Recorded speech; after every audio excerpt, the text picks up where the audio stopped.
সন্ত্রাসের নামে শুধু মুসলিম নিধন এই কার্যক্রমগুলোই বন্ধ হবে যদি ভিন্ন ধর্মাবলম্বীরাও এগিয়ে আসে আমাদের সাথে। যারা ভিন্ন ধর্মাবলম্বীরা রয়েছেন বাংলাদেশে তারা আসলে এই ক্ষেত্রে একটু রিস্ক ফিল করে যে আমি যদি এই আন্দোলন বা এই সংগ্রামে অংশগ্রহণ করি তাহলে অমুক দেশ থেকে আমার চাপ আসবে কিনা। ইসরায়েল যে কাজটা করছে প্রথমত এটা তো মুসলিম নিধন অন্যতম একটা কার্যক্রম, তার বাইরেও এটা বড় একটা মানবতা বিরোধী অপরাধ। সেটা যে ধর্মেরই হোক সকলেরই উচিত এতে অংশগ্রহণ করা এবং এর নিন্দা জানানো বা এর বিরুদ্ধাচরণ করা। খ্রিস্টানদের মধ্যেও ভালো আছে, খ্রিস্টানদের মধ্যে আমরা জানি 3টা জাত, এর মধ্যে একটা জাত খুবই ভালো। আবার হিন্দুদের মধ্যেও ভালো জাত আছে, বৌদ্ধদের মধ্যেও আছে, ইহুদিদের মধ্যেও ভালো জাত আছে, কিন্তু এদের সন্ত্রাসী কার্যক্রম খুবই বেশি। আমরা চাই পৃথিবীর বুক থেকে ইসরায়েল নামক এই রাষ্ট্র মুছে যায়। ভিন্ন ধর্মাবলম্বী তারা আমাদের এই বাংলাদেশে থেকেও তারা আসলে বিভিন্ন দেশের উপর ডিপেন্ডেন্ট।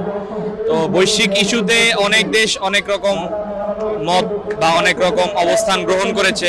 তো সেই ক্ষেত্রে যারা ভিন্ন ধর্মাবলম্বীরা রয়েছেন বাংলাদেশে তারা আসলে এই ক্ষেত্রে একটু রিস্ক ফিল করে যে আমি যদি এই আন্দোলন বা এই সংগ্রামে অংশগ্রহণ করি তাহলে অমুক দেশ থেকে আমার চাপ আসবে কিনা বা আমার ভবিষ্যৎ কি হবে, এইরকম অনেক চিন্তা ভাবনা নিয়ে তারা আসলে আমার মনে হয় যে এই আন্দোলনটায় শরিক হচ্ছে না।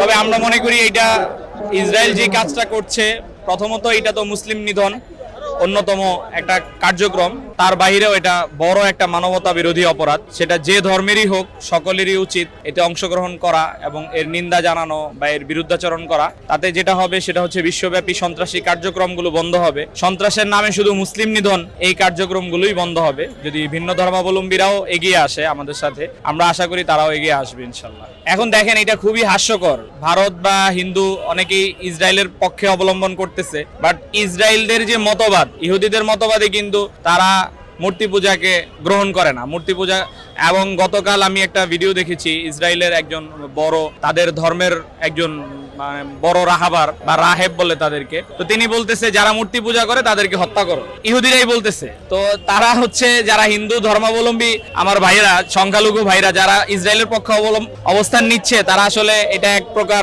বোকার মতো কাজ করতেছে। তারা এটা অল্প কিছুদিন পরে টের পাবে এটা অনেক বড় বোকামি। ইসরায়েল আসলে তাদের পক্ষেও না, তাদেরকে তো ইসরায়েল বলতেছে তাদেরকে হত্যা করবে। মুসলমানদের শেষ হলে তাদের সুযোগ পাইলে তাদেরকেও হত্যা করবে। তারা এটা বুঝতেছে না, সময় হলেই বুঝবে। আসলে মূলত বিষয়টা হচ্ছে মুসলমানদের বাইরে সন্ত্রাসী কার্যক্রমে সকল ধর্ম এক, আমরা এটাই দেখতেছি। সকল ধর্ম মুসলমানদের বাইরে সন্ত্রাসী কার্যক্রমের ক্ষেত্রে এক। যারা ভালো তারাও ভালো, খ্রিস্টানদের মধ্যেও ভালো আছে, খ্রিস্টানদের মধ্যে আমরা জানি 3টা জাত, এর মধ্যে একটা জাত খুবই ভালো। আবার হিন্দুদের মধ্যেও ভালো জাত আছে, বৌদ্ধদের মধ্যেও আছে, ইহুদিদের মধ্যেও ভালো জাত আছে, কিন্তু এদের সন্ত্রাসী কার্যক্রম খুবই বেশি। ইহুদিদেরকে আসলে রাসূল সাল্লাল্লাহু আলাইহি ওয়াসাল্লাম যখন মদিনায় আসলেন খায়বার থেকে বিতাড়িত করে দিয়েছেন, কারণ রাসূল সাল্লাল্লাহু আলাইহি ওয়াসাল্লাম তখন থেকেই জানতেন যে এদের অবস্থা বেশি ভালো না, এরা মুসলমানদের উপরে সবসময় চড়ায় বসবে, সন্ত্রাসী কার্যক্রম করবে। তো ইহুদিদেরকে আমরা কখনোই গ্রহণ করি নাই, ইনশাল্লাহ আগামীতেও গ্রহণ করা হবে না। আর আমরা চাই পৃথিবীর বুক থেকে ইসরায়েল নামক এই রাষ্ট্র মুছে যায়। যা তারা যেই সন্ত্রাসী কার্যক্রম করেছে, মুসলমানদের উপর অত্যাচার, অন্যায় অত্যাচার করেছে, এটা আসলে পৃথিবীর সমস্ত অপরাধকে হার মানায় ফেলছে।